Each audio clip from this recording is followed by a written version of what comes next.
कृषि दर्शन देखिए, ये जम्मू किसान भाई बहनी मल्ला राम राम। संगवारी हो, आषाढ़ सावन के महीना है और खेती किसानी के लिए महीना बहुत महत्वपूर्ण महीना है और मत्स्य बीज उत्पादन के लिए भी बहुत महत्वपूर्ण महीना है।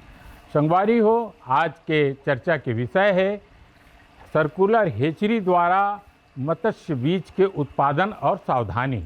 ये विषय में चर्चा करबो संगवारी हो।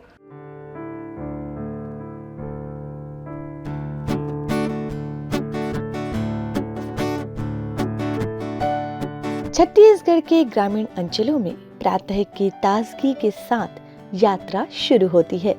हरियाली से घिरे खेतों के बीच एक आधुनिक सर्कुलर हेचरी की ओर बढ़ते हुए गांव के किसान और मत्स्य पालक उत्साह से भरे नजर आते हैं। यह हेचरी न केवल स्थानीय जरूरतों को पूरी करती है, बल्कि आसपास के जिलों और राज्यों को भी गुणवत्तापूर्ण मत्स्य बीज उपलब्ध कराती है। हम हावन जिला दुर्ग विकास खंड धमधा ग्राम देवरी में और सर्कुलर हेचरी का चीज़ें एक से कैसे बीज उत्पादन करे जाते ये बात ला जानबो मत्स्य सहायक गिरीश कुमार वर्मा जी से। आओ ओकर से जानन। नमस्कार किसान भाइयों, सबसे पहले बरसात के मौसम में 15 जून से 15 अगस्त तक ये मछली बीज उत्पादन का समय रहता है और मछली बीज उत्पादन इसी दरमियान ही किया जाता है और कृत्रिम रूप से मछली बीज उत्पादन करने हेतु सर्कुलर हेचरी का इस्तेमाल किया जाता है। सर्कुलर हेचरी में सबसे पहले ब्रीडिंग पूल होता है जिसमें मेल और फीमेल को, नर एवं मादा को इंजेक्शन लगाकर उन्हें ब्रीडिंग पूल में डाला जाता है और उसमें ही ब्रीडिंग करवाई जाती है। ब्रीडिंग के पश्चात में अंडे तैयार होते हैं तो सर्कुलर हेचरी में अंडा कलेक्शन पूल होता है जहां पर अंडे कलेक्ट किए जाते हैं और अंडे कलेक्ट होने के बाद में अंडा कलेक्ट वो सुबह होता है 6 बजे के पास और उसको इंक्यूबेशन पूल में डाला जाता है। इंक्यूबेशन पूल उसमें अंडे को डालते हैं और वो अंडा उसमें लगभग 16 से 17 घंटा घूमता है और उसके बाद वो हैच आउट हो जाता है, मतलब अंडा फूट जाता है, उसमें से बच्चा बाहर आ जाता है। उस बच्चे को हम 2 दिन तक इस इंक्यूबेशन पूल में घुमाते हैं। 2 दिन में घुमाने के बाद में चौथे दिन जो है, पहले दिन ब्रीडिंग हुई, 2 दिन हम पूल में घुमाए, चौथे दिन उन्हें हम स्पान कलेक्शन चेम्बर होता है, स्पान कलेक्शन चेम्बर में एकत्रित कर लेते हैं और उस स्पान को हम नर्सरियों में तैयार करके नर्सरियों में डालते हैं। या कि बहुत से किसान ऐसे होते हैं जो स्पान को क्रय भी करते हैं और वो खुद जो है बच्चे तैयार करते हैं। सर्कुलर हेचरी की तैयारी कुछ इस प्रकार से करनी चाहिए। सबसे पहले स्थान का चयन, जहां जल स्रोत के पास समतल, सुरक्षित और प्रदूषण मुक्त भूमि का चयन किया जाता है। दूसरा है संरचना निर्माण, जिसमें गोलाकार टैंक, जल प्रवाह एवं एरिएशन सिस्टम, जल निकासी की व्यवस्था की जाती है। तीसरा होता है आधुनिक उपकरण, हैचिंग जार, फिल्ट्रेशन यूनिट, तापमान व ऑक्सीजन नियंत्रण के लिए उपकरण तैयार किए जाते हैं। चौथा है मछली प्रजाति का चयन, कतला, रोहू, मृगल, पंगेसियर्स जैसी लोकप्रिय प्रजातियां का चयन किया जाता है। पांचवा है बीज उत्पादन का समय, आमतौर पर अप्रैल मई में प्रक्रिया आरंभ होती है, जिसमें उच्च गुणवत्ता का मत्स्य बीज उत्पादित किया जाता है और रोजगार का लाभ भी लिया जा सकता है। मत्स्य अधिकारियों द्वारा बताया जाता है कि इस योजना में सभी वर्ग के इच्छुक व्यक्ति जो हेचरी निर्माण कर मत्स्य बीज उत्पादन से स्वयं का रोजगार स्थापित करना चाहते हैं, वे जिले के मत्स्य अधिकारी और क्षेत्रीय अधिकारियों को आवेदन प्रस्तुत कर सकते हैं। ब्रीडिंग के लिए छत्तीसगढ़ की जो मूल प्रजाति है, जैसे कतला है, रोहू है, मृगल है, कामन कार्प है, ग्रास कार्प है, सिल्वर कार्प है, ये 6 मछली का मछली बीज उत्पादन जो है छत्तीसगढ़ में मूलतः किया जाता है और इसी 6 मछली को ही छत्तीसगढ़ के किसान क्रय करते हैं और उसका पालन करते हैं।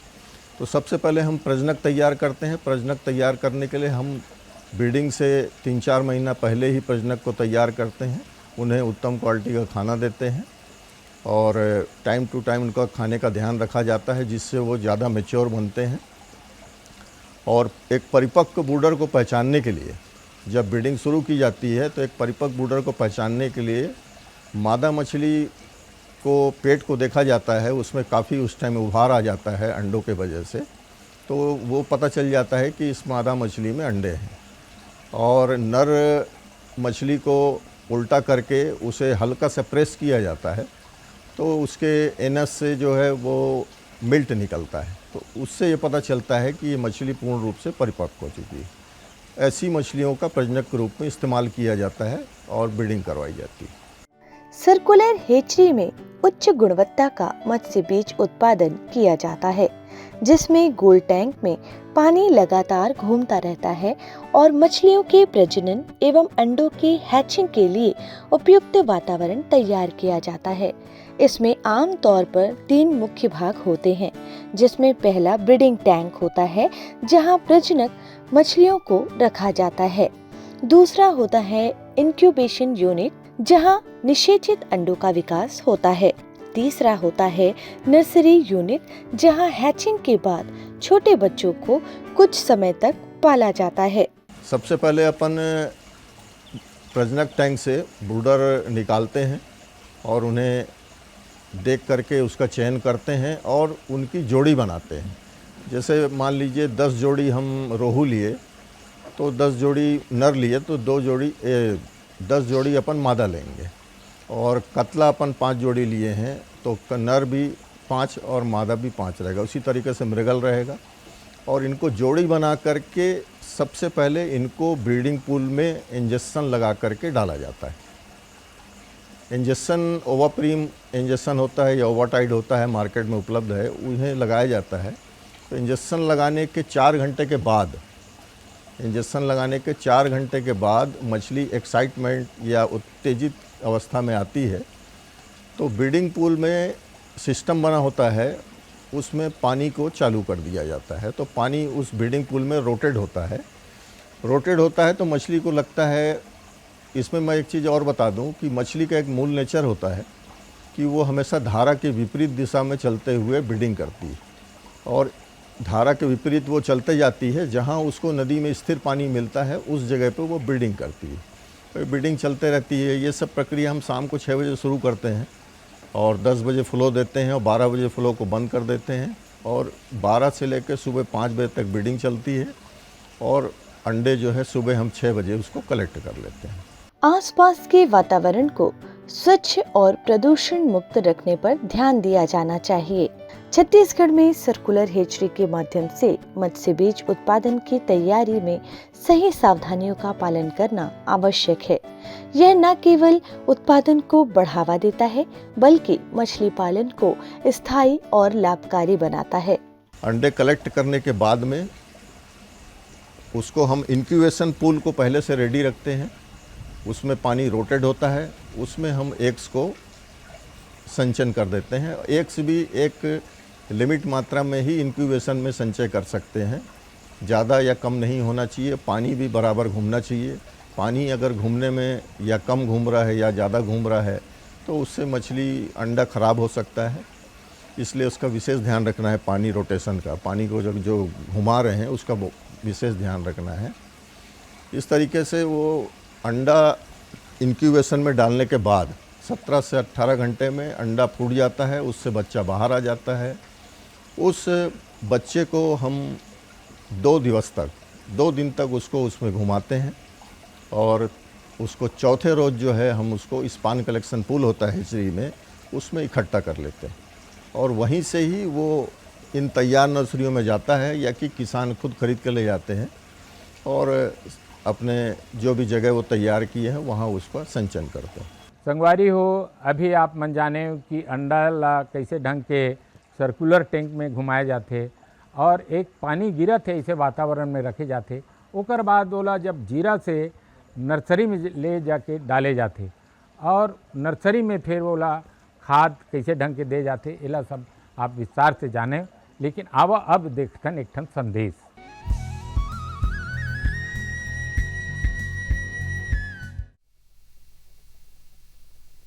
सब्जी में मसाला ज्यादा है। कितनी बार कहा है कि जितनी जरूरत हो बस उतना ही डाला करो। अरे मुझसे तो ऐसा कभी कभार होता है। और तुम जो हमेशा खेत में अनाप शनाप कीटनाशक डालते हो उसका क्या? ठीक ही तो कह रही है बहू। देख, खेत में उतनी ही दवा डाल जितनी जरूरत हो। याद रखो, कीटनाशक जहरीले होते हैं। डिब्बे पे लिखी सूचना के हिसाब से ही दवा डालनी चाहिए। पहले फेरोमोन ट्रैप, फ्लाइट ट्रैप, मित्र कीट, जैविक कीटनाशक आदि का इस्तेमाल करें। जरूरत पड़ने पर ही रासायनिक कीटनाशक का इस्तेमाल करें। छिड़काव सुबह या शाम दस्ताने, मास्क और पूरी आस्तीन वाले कपड़े पहनकर करें। हवा की दिशा में छिड़काव करते हुए पीछे जाएं। दवा के डिब्बे, छिड़काव यंत्र सुरक्षित जगह पर रखें। अब कुछ समझे क्या? हाँ समझ गया मेरी रानी, अब ना करो नादानी। इसने पिला दिया ना तुझे पानी।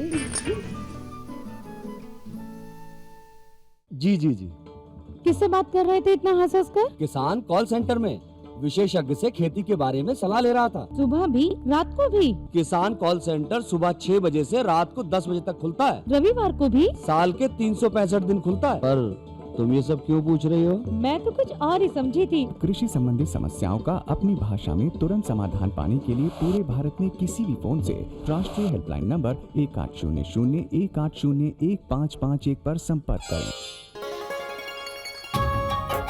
आप किसान भाइयों की खेती बाड़ी से जुड़ी हर समस्या का कृषि विशेषज्ञों द्वारा तुरंत समाधान। किसान कॉल सेंटर।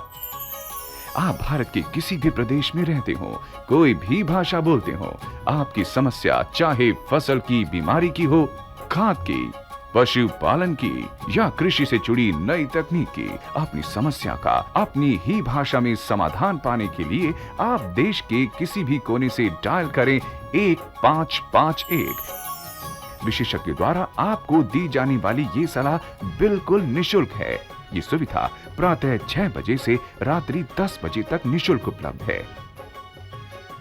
किसान कॉल सेंटर यानी 1551।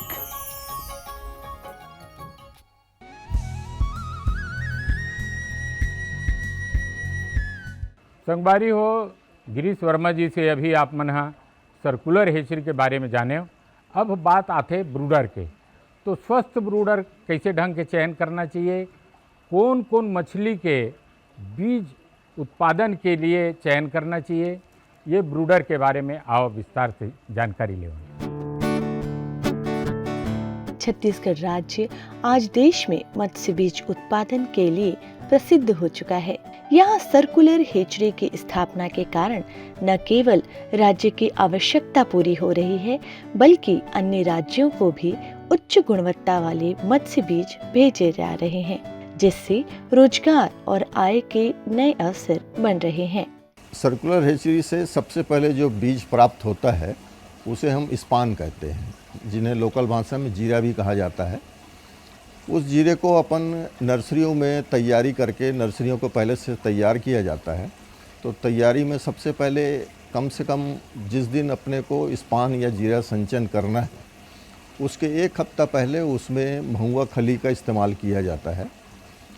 महुआ खली को उसमें डाल देंगे और महुआ खली शुरुआत में एक जहर का काम करता है और जितने भी कीड़े उसमें रहते हैं वो सब कीड़े वगैरह उसमें मर जाते हैं और फिर वही महुआ खली जो है वो एक खाद बन जाता है और प्लैंकटन तैयार करता है। प्लैंकटन मतलब छोटे कीड़े, जो छोटे कीड़े, छोटे प्लैंकटन तैयार होते हैं, वो जीरा उसी को ही खाता है।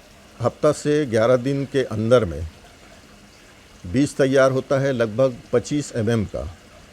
25 mm का बच्चा तैयार होता है जिसे अपन फ्राई कहते हैं। सभी किसान भाई जानते हैं फ्राई बच्चा क्या होता है। 25 mm का बच्चा होता है।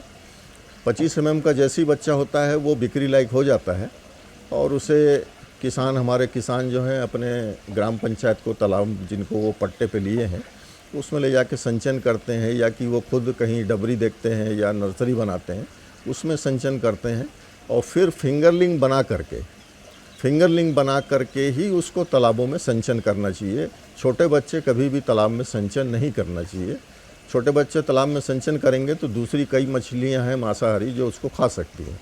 इसलिए आप कहीं भी बच्चा अच्छे से तैयार करिए और बड़े बच्चे को ही तालाब में संचयन करिए। संगवारी हो, जब मछली है फिंगर साइज के हो गए वो फिंगर साइज के मछली ला जब किसान भाई हा अपन तालाब में जब लेके जाते तो जो परिवहन है वो परिवहन में का बात के सावधानी रखना चाहिए, पैकिंग करत है तो का सावधानी रखना चाहिए, और ओकर बाद फिर तालाब में जब ओला डालना है तो का बात के सावधानी रखे, पानी के पीएच मान कतेक रहे, पानी की टेम्परेचर कतेक रहे, कैसे ढंग के ओला सावधानी पूर्वक डालें जिसमें एक ठन मछली नहीं मरना चाहिए।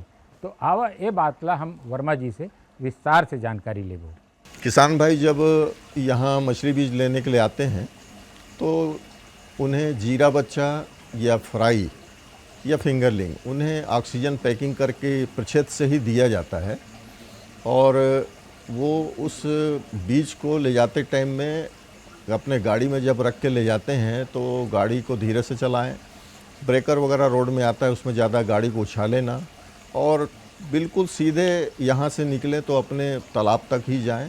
और जब आप तालाब में पहुँच जाते हैं और जब फिर बीज छोड़ते हैं तो वो जो पॉलीथीन जो पैक रहता है उसे आप ले जा करके पहले तालाब में डाल दीजिए या नर्सरी में डाल दीजिए और उसको थोड़ा ठंडा होने दीजिए। उसके बाद उसको खोल करके, वो बंधे होता है ऊपर, उसको खोल करके आप पहले उस नर्सरी या उस तालाब का पानी कुछ पानी का परसेंट मतलब 20% 30% लगभग उसमें पानी को भरिए उसमें पॉलीथीन में, और पॉलीथीन में पानी को भरने के बाद में उसका वो इसलिए ऐसा करते हैं कि उसका टेम्परेचर जो है पॉलीथीन के अंदर के पानी का टेम्परेचर और तालाब के पानी का टेम्परेचर जो है वो एक समान हो जाए, उसके बाद आप छोड़िए। नहीं तो इसका टेम्परेचर ठंडा है, तालाब का गर्म जनरली रहता है इसकी अपेक्षा, तो वो बच्चा जो है वो अचानक मर भी सकता है, इसलिए ये सावधानी रखें।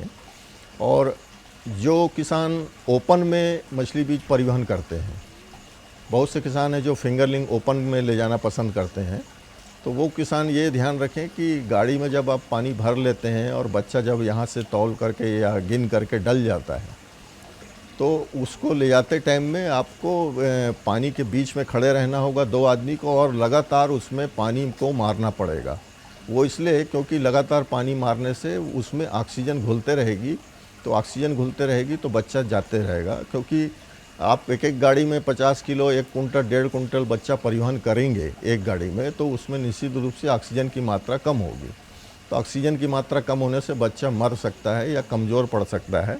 अतः आप उसमें पानी को बहुत तेज़ी से मारते हुए ही ले जाएं और वहाँ ले जा करके उसको धीरे से संचन करें, फेंकें मत, या एक हापा रख लें वहाँ पर नर्सरी में पहले से। आप वहाँ कुछ आदमी को बोल दीजिए जो हापा लगा दें, उसमें उस बच्चे को धीरे से डाल करके संचन करिए, क्योंकि परिवहन के दौरान बहुत थका हुआ रहता है तो वो मरने की संभावना रहती है, इसलिए उसको अच्छे से ही हैंडल करना है। धीरे से हापा में डालिए, उसको थोड़ा आराम करने दीजिए और फिर उसको नर्सरी या तालाब में छोड़िए। तो इस तरीके से सावधानी आपको मछली बीज परिवहन में रखना है। आज प्रधानमंत्री मत्स्य संपदा योजना के तहत छत्तीसगढ़ के कुछ जिले मत्स्य पालन के क्षेत्र में एक नई मिसाल कायम की है। वह जिले न केवल मत्स्य बीज उत्पादन में बल्कि देश के कई राज्यों में मत्स्य बीज की आपूर्ति के मामले में राज्य के अग्रणी जिलों के रूप में अपनी पहचान कायम की है। मत्स्य बीज उत्पादन और निर्यात से जिले की अर्थव्यवस्था को नया आयाम मिला है। संगवारी हो, आप मन मछली उत्पादन से लेके तालाब में बढ़वार से लेकर के लागत और आमदनी तक के बात ला विस्तार पूर्वक आप वर्मा जी से जाने। अब हो गए संगवारी हो गीत संगीत के बेरा, तो एक बढ़िया सुघर अकन लोकगीत के आनंद लेथन। ये डाही डोंगरी भैया डाही डोंगरी गा डाही डोंगरी, ये डाही डोंगरी भैया डाही डोंगरी गा डाही डोंगरी, ये डाही डोंगरी भैया डाही डोंगरी गा डाही डोंगरी, ये डाही डोंगरी भैया डाही डोंगरी गा डाही डोंगरी, ये डाही डोंगरी भैया डाही डोंगरी गा डाही डोंगरी, डाही डोंगरी भैया डाही डोंगरी गा ये दे डाही डोंगरी सुआ बोलाते तनहा डोलाते मनहा डोलाते बांस पान डाही डोंगरी, डाही डोंगरी सुआ बोलाते मनहा कन्हा डोलाते कन्हा डोलाते बास पान डाही डोंगरी ये दे डाही डोंगरी सुआ बोलाते कन्हा डोलाते मनहा डोलाते बास पान डाही डोंगरी डाही डोंगरी सुआ बोलाते मनहा डोलाते कन्हा डोलाते बास पान डाही डोंगरी डाही डोंगरी भैया डाही डोंगरी गा डाही डोंगरी डाही डोंगरी भैया डाही डोंगरी गा डाही डोंगरी डाही डोंगरी भैया डाही डोंगरी गा डाही डोंगरी डाही डोंगरी भैया डाही डोंगरी गा डाही डोंगरी ये दे डाही डोंगरी सुआ बोलाते तनहा डोलाते मनहा डोलाते बांस पान डाही डोंगरी डाही डोंगरी सुआ बोलाते मनहा डोलाते तनहा डोलाते बांस पान डाही डोंगरी ये दे डाही डोंगरी सुआ बोलाते मनहा डोलाते तनहा डोलाते बांस पान डाही डोंगरी डाही डोंगरी सुआ बोलाते मनहा डोलाते तनहा डोलाते बांस पान डाही डोंगरी कहाँ लेकर सारे भाई तोरे जनावन रे कहाँ लेकर सारे भाई तोरे जनावन रे दे कहाँ लेकर सारे भाई तोरे जनावन रे कहाँ लेकर सारे भाई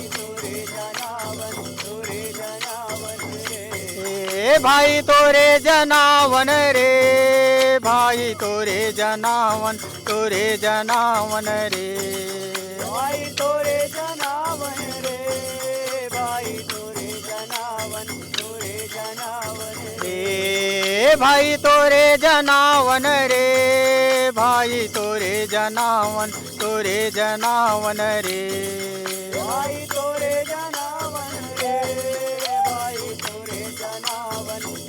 जनावन रे ये दे कुमरा घर लिए अवतार तुआ बोलाते मनहा डोलाते तनहा डोलाते बांस पान डाही डोंगरी दे कुमरा घर लिए अवतार तुआ बोलाते मनहा डोलाते तनहा डोलाते बांस पान डाही डोंगरी ये दे कुमरा घर लिए अवतार तुआ बोलाते मनहा डोलाते तनहा डोलाते बांस पान डाही डोंगरी कुमरा घर लिए अवतार तुआ बोलाते मनहा डोलाते तनहा डोलाते बांस पान डाही डोंगरी ये दे डाही डोंगरी तुआ बोलाते मनहा डोलाते बांस पान डाही डोंगरी डाही डोंगरी तुआ बोलाते मनहा डोलाते तनहा डोलाते बांस पान डाही डोंगरी कहाँ ले पर रे भाई तोरे जनावन रे कहाँ ले पर रे भाई तोरे जनावन रे कहाँ ले पर रे भाई तोरे जनावन रे